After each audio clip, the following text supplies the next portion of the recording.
sejak kebangkitan ulama bersama pengikut-pengikutnya istiqomah dan setia jaga akidah dan sunnah Rasulullah.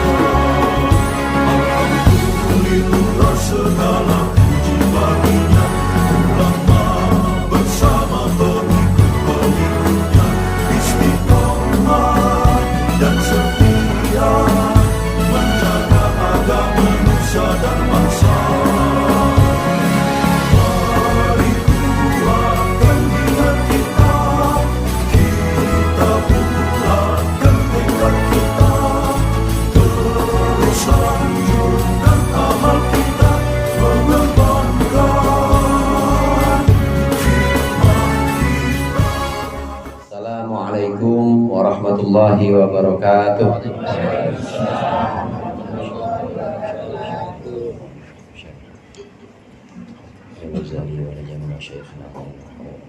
Al-Fatihah.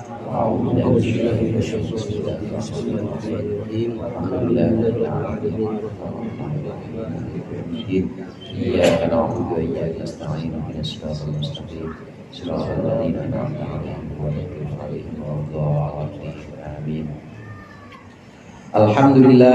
Alhamdulillahi jalla wa ala ahmaduhu li jamil ayadi wal ala wassalatu wassalamu ala sayyidina Muhammadin alladhi ikhtasallahu bihi fadaila wa ala alihi alladhina amanu wa ashabihi alladhina fazu bil iqtida wa narud darajatil ula. Amma ba'd, fa inna ahsanal hadithi kitabullah wa khairul hadi hadi Muhammadin sallallahu alaihi wasallam wa syarrul umuri muhdatsatuha wa kullu muhdatsatin bid'ah wa kullu bid'atin dhalalah. Segenap jamaah Majelis Ta'lim Al-Hidayah, para ibu, para bapak, para ustaz, hadirin hadirat sekalian yang dirahmati oleh Allah. Alhamdulillah malam hari ini kita berkumpul sama-sama kembali di sini untuk melanjutkan pengajian rutin kita. Mudah-mudahan apa yang tadi sudah dibaca dan apa yang akan kita baca menjadi sesuatu yang bermanfaat dunia akhirat. Amin ya rabbal alamin. Segala perbuatan anggota-anggota badan kita itu semua dipertanggungjawabkan nanti. Kaki kita dimintai pertanggungjawaban buat apa kaki waktu di dunia. Tangan kita juga demikian diminta pertanggungjawaban buat apa tangan kita digunakan saat di dunia. Mata, telinga, kemudian mulut, apalagi mulut ini semua dimintai pertanggungjawaban. Oleh karenanya semua ini baik berbentuk gerakan maupun diamnya anggota badan kita ini akan dimintai pertanggungjawaban. Kenapa dipakai buat berbuat A? Kenapa dipakai buat berbuat B? Kenapa diem aja waktu ada maksiat? Diemnya aja dimintai pertanggungjawaban. Nah ini secara keseluruhan semua yang kita terima ini anggota badan ini sebenarnya adalah nikmat-nikmat Allah yang memang harus kita gunakan sesuai dengan ridho Allah. Karenanya dalam maqalah atau dalam perkataan musannif berikut ini akan disebutkan bahwa semua itu adalah nikmat-nikmat yang harus kita jaga. Qala al-muallifu rahimahullah wa nafa'ana bihi wa bi 'ulumihi fid dharaini. Amin. Wa 'alal jumlati fa harakatuha wa sakanatuka bi a'dhaika ni'matun min ni'amillahi ta'ala. Dan secara umum maka gerakmu, diammu bi a'dhaika dengan anggota badanmu nikmatun min ni'amillahi ta'ala adalah satu nikmat dari berbagai macam nikmat Allah Ta'ala alaika atas engkau. Fala tuharrik syai'an minha, maka jangan engkau gerakkan satupun dari anggota badanmu, jangan engkau gerakkan fi maksiatillahi untuk mendurhakai Allah Ta'ala aslan sedikit pun. Wasta'milha, dan gunakanlah anggota badan fi ta'atillahi ta'ala untuk mentaati Allah Ta'ala.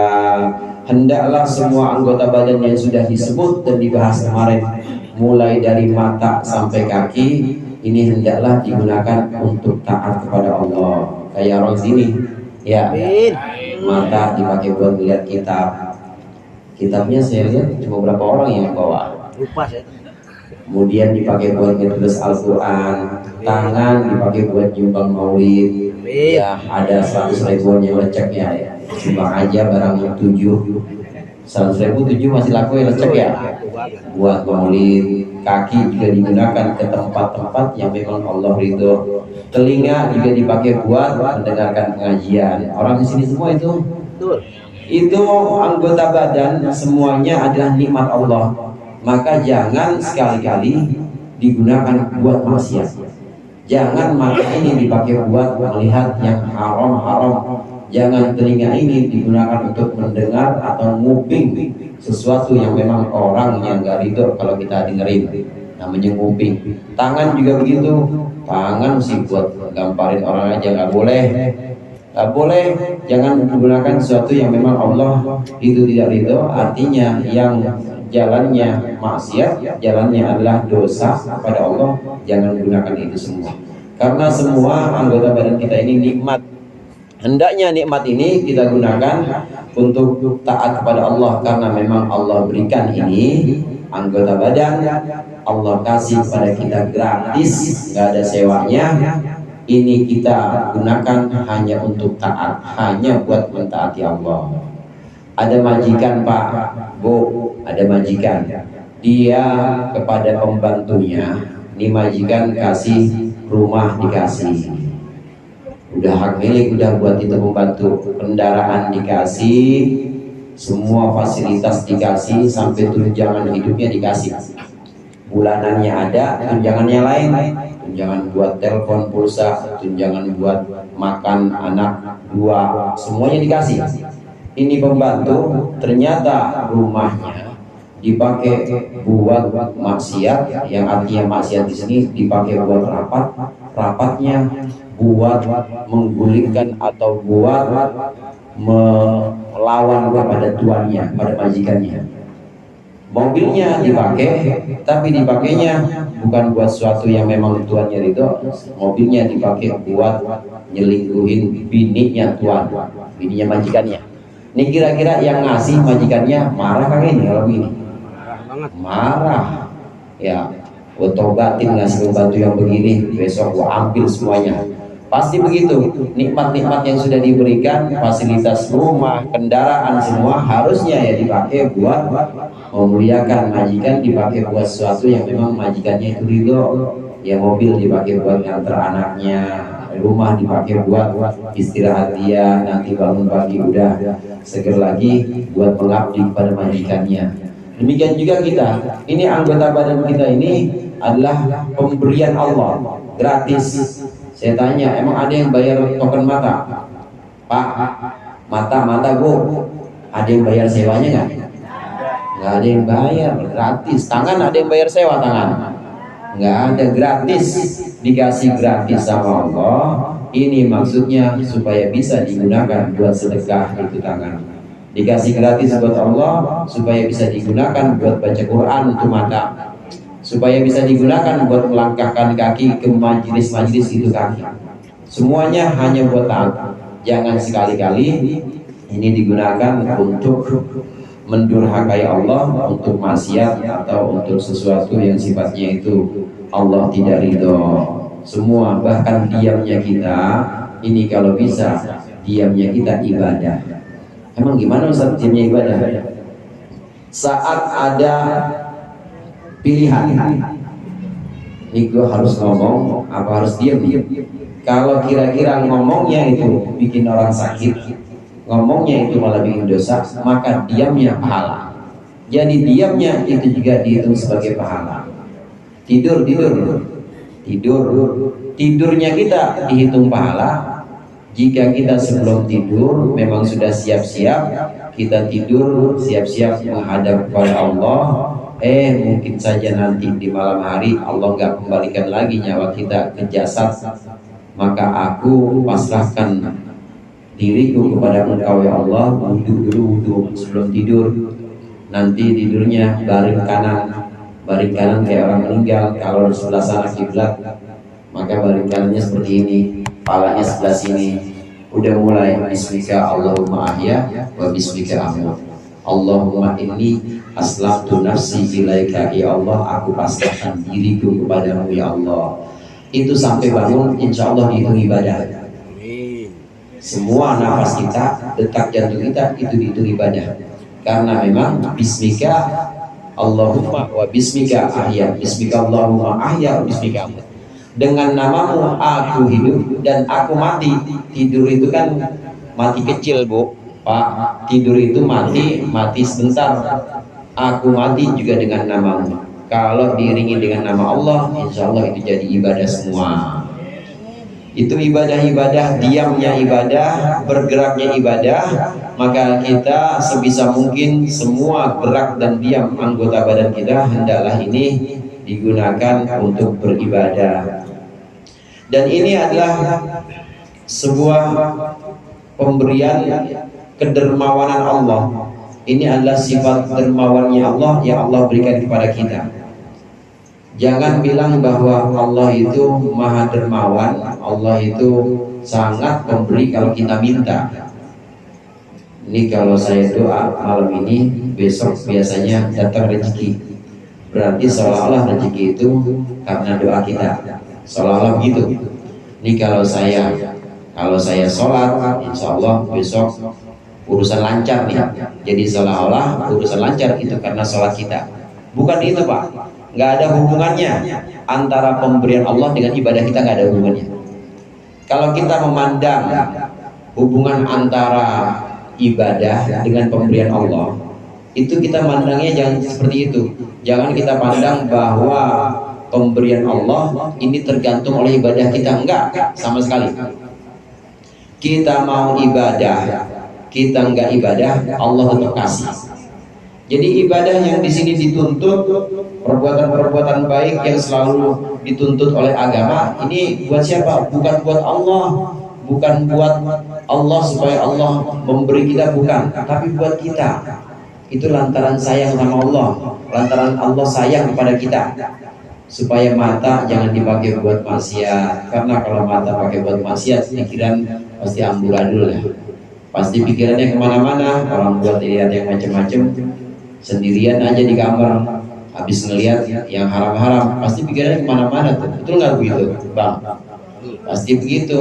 Kasihan, kita akan tersiksa sendiri dengan dosa-dosa itu. Maka Allah larang yang maksiat, Allah larang yang haram-haram, itu supaya kita terhindar dari penderitaannya dosa. Karena dosa itu pasti menyesakkan hati.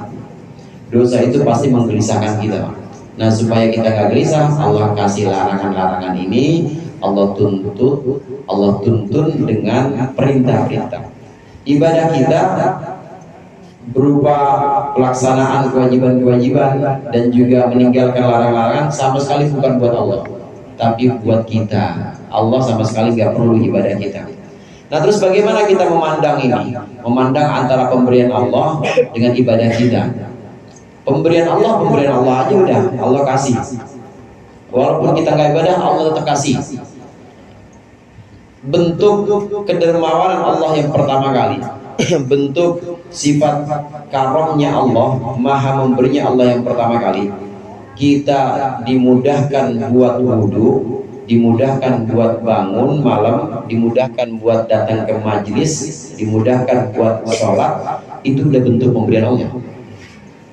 Jadi selagi kita masih dimudahkan buat datang ke pengajian, dimudahkan buat sholat, dimudahkan buat sedekah, itu sebenarnya adalah pemberian Allah. Artinya pemberian Allah itu nggak tergantung dengan apapun. Jadi jangan kira bahwa Allah akan memberi kalau kita ibadah. Orang kita ibadah aja Allah yang ngasih. Kita bisa gampang dipakai buat ngaji, anggota badan gampang dipakai buat sholat. Itu adalah karom atau kedermawan Allah yang pertama kali. Karenanya kita harus melihat bahwa pertama kali yang Allah berikan kepada kita itu adalah pemberian yang cuma-cuma. Termasuk anggota badan ini cuma-cuma kita kasih. Maka kita wajib bersyukur. Wa'lam annaka in qassarta fa'alaika yarji'u. Ketahuilah bahwa sungguhnya jika engkau itu sembrono, fa'alaika yarji'u, maka akan kepada engkau atasmulah kembali wabaluhu, kemadorotan atau bahayanya bahaya dari taksir, bahayanya perbuatan sembrono itu. Wa in syammarta fa ilaika tarji'u thamratuhu, dan apabila engkau bergegas cepat-cepat fa ilaika tarji'u thamratuhu, maka akan kepada engkaulah kembali buahnya, buah dari ibadah itu. Wallahu ghaniyun anka, dan Allah maha kaya darimu, wa an amalika, dan dari amalmu. Allah maha kaya dari amalmu dan dari dirimu. Allah maha kaya. Yang kita lakukan perintah-perintah Allah, sholat, disuruh ngaji kita ngaji, disuruh sedekah kita sedekah, disuruh puasa kita puasa, itu sama sekali semuanya tidak kembali kepada Allah. Semuanya itu kembali buat diri kita. Begitu juga kalau kita nggak sholat, nggak puasa, nggak mau ngaji, itu juga tidak akan merugikan Allah. Yang rugi kita sendiri. Orang kagak ngaji, yang mana tahu dia kiblat. Dia kagak ngaji, mana tahu puasa itu dari subuh sampai maghrib. Puasanya dibalik sama dia dari maghrib sampai subuh. Kagak ngaji soalnya, karena dia nggak ngaji, maka dia nggak tahu mana yang harus dimuliakan, mana yang harus ditinggalkan, mana yang harus diperbolehkan, dilakukan karena diperbolehkan. Orang kalau nggak ngaji gelap semuanya, semuanya akan kembali kepada dirinya. Apakah Allah rugi dengan maksiat yang kita lakukan? Enggak, sama sekali. Ada orang nggak pernah ngaji, ditanyain misalnya sama orang, kira-kira saya kalau mau kawin sama siapa ya? Ya karena kamu laki-laki kawin sama perempuan. Pugu perempuan, iya. Terus yang gimana kalau sama ini boleh nggak? Sama ibu tiri, sama ibu tiri ya boleh asal masih muda. Jadi begitu tuh, karena nggak ngaji. Karena nggak ngaji bu, karena nggak ngaji. Terus sama ini sama ibu susuan ya boleh asal masih muda, ibu susuan asal kamu laki ya pokoknya perempuan mana aja juga boleh. Itu gara-gara nggak ngaji. Karena nggak ngaji, Allah nggak rugi. Dia melakukan itu nanti kembalinya pada diri dia sendiri. Dosanya yang dia dapat, dan nanti penderitaannya dari dia akan kembali pada dia sendiri. Memang ada hikmahnya dari larangan-larangan Allah. Contoh yang paling gampang, yang paling mudah, minum khamar, minum minuman keras. Emang kalau orang minum minuman keras, mabok, emang gara-gara orang mabok terus Allah jadi pusing gitu? Allah jadi berhenti jadi Tuhan? Enggak. Kenapa Allah melarang orang mabok, melarang orang minum minuman keras? Itu karena Allah sayang. Kalau lu minum minuman keras terus, akal bisa rusak, badan juga cepat sakit, itu pikiran jadi gak kepake. Orang kalau udah mabuk kan, ya adik ipar mah dikira bininya aja, namanya mabuk. Kalau udah nggak ada akalnya, kadang-kadang ibunya sendiri, jadi namanya udah nggak ada akal, ibunya sendiri sama dia tubruk aja. Itu Allah jaga yang seperti itu. Allah benar-benar jaga. Larangan-larangan itu bukan buat kepentingan Allah, bukan buat kita. Nah kalau kita melanggar, orang melanggar apa-apa yang Allah larang, dia terjang aja, semuanya balik kepada diri dia. Semuanya akan kembali pada dia. Begitu juga buahnya, buah dari ibadah, buah sholat kita jadi disiplin. Buah sedekah kita jadi hilang rasa bakhil atau sikap bakhil, penyakit pelit dalam diri kita hilang. Buah dari puasa kita lebih peka kepada penderitaan orang lain. Ini semua balik pada diri kita.